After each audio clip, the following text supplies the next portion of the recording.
XCW Galaxy, to another episode of XCW 5. Here we are, Season 3, Episode 5. It's been a minute, XCW Galaxy. 10 months, to be exact. Summer Mania last year. We had a lot going on, a lot of scheduling conflicts, a lot of issues come up, so we couldn't really shoot. And then, of course, coronavirus, COVID-19 hit, and that really put a damper on the season. But finally, ladies and gentlemen, the ball is rolling.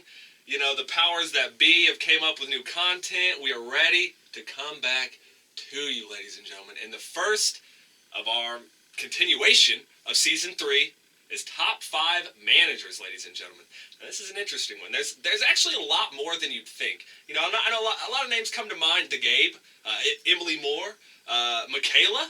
But I'm going to tell you, not all of them are on the list. Not all of them are on the list. You'll be interested. Let me tell you that if you haven't followed XCW for a while, you may not recognize some of these names. But ladies and gentlemen, we wouldn't let you down. We picked a great episode to continue off on. Do not go anywhere. Here are the top 5 best managers in XCW history. Ladies and gentlemen, starting us off here, number 5, JTown. What a manager, ladies and gentlemen. You will, excuse me, you see him there with his protege Devil, you should say, in 2005, one of the early years of XCW. Led him to a victory over Nightmare, also a mainstay of XCW, in the first ever Boiler Room Brawl. What a match that was, ladies and gentlemen. Very, very brutal. In 2003, JTown was actually the manager and founder for the mega group NPG, ladies and gentlemen. And continuing on at number 4, very, very, very influential, especially in Hazard's career, ladies and gentlemen, Elizabeth. You know, I figured she was going to be on this list. She's definitely instrumental in XCW. She's definitely, as in put together, helped the jumpstart of Canadian Army in 2008. Had Hazard, Cynical, DTC, and Knuckles. We saw DTC in action not too long ago, actually. There she is with him, carrying that Canadian flag there.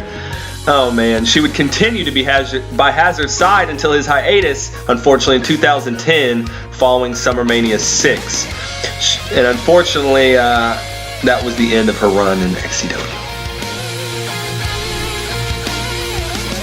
And number 3, ladies and gentlemen, a man near and dear to my heart. As you may remember, we had a match at Summer Mania some years ago. He was a color commentator on chagrined to say here. In 2006 and 2007, he had some off appearances. He actually returned in 2017 full-time with Patrick O'Reilly. It was his debut at New Blood in 2017. It was nice to see Jeff Buster, and obviously nice to see Patrick O'Reilly. He's here today. They would add Brady Branson to the camp there and make that tag team, you may remember, Red, White, and Crude. They did actually win tag team gold, ladies and gentlemen. Successful stint there. And when they broke up, he would join forces with Stevie Goebel for a brief term before both of them would disappear from XCW for a time. Jeff Buster, forever. And here we are making our way down the list at number 2, ladies and gentlemen, Miss Fago. Definitely an instrumental part of XCW history. She joined forces with a couple people here. First with newcomer Azrael Knight in 2004 and 2005, definitely helping him in his career. Unfortunately, that would not last forever as she moved on with Devil, ladies and gentlemen, for most of 2006 to, as the commentators used to say back then, unleash the beast. And ladies and gentlemen, we went quickly down this list. Number 1, the best manager ever. Gabe, ladies and gentlemen, or the Gabe, I suppose I should say. A man I know very well. We spent many years on the table together. He would first manage and lead Austin Chaos to his first XCW championship in 2013. Later go on to manage another former XCW champion in James Cerebral. Yeah, 2 champions, ladies and gentlemen. You got to give credit where credit is due. Once, maybe them, but 2, you got to give some credit to the Gabe here. Also, Zach Washington was not an XCW champion, but very successful during his time with the Gabe. All of these guys actually were most successful during their time when they were managed by the Gabe.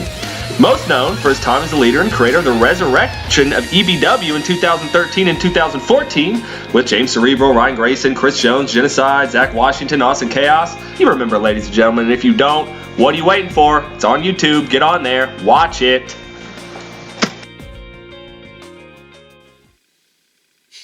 Ladies and and gentlemen, coming from JJ, no surprise, my man the Gabe, a man I've shared the table with. You know, I'm glad to see him on that number one spot. Definitely deserving. You know, has managed the entire stable of EBW. Managed James Cerebral, Austin Chaos to actually an XCW championship over the Fletch. Fletch. And, even Zach Washington, a short-lived XCW star, but, still an important one. The Gabe definitely leaving his mark, even today in the XCW Hall of Fame. We still talk about him. Heck, I talked about him on, Dinner with Destruction. He's one of the all-time greats. I'm glad to see him on top. But ladies and gentlemen, that is it for Season 3, Episode 5. We blew through it. I'm sorry to say. But don't worry, there's more. Season 6 will be coming to you soon. That's going to be the top 5 authority figures in XCW history. God knows, there's a lot of them. Do not go anywhere. Ladies and gentlemen, I'm JJ. Once again, thanks for sticking with us. We'll see you next time.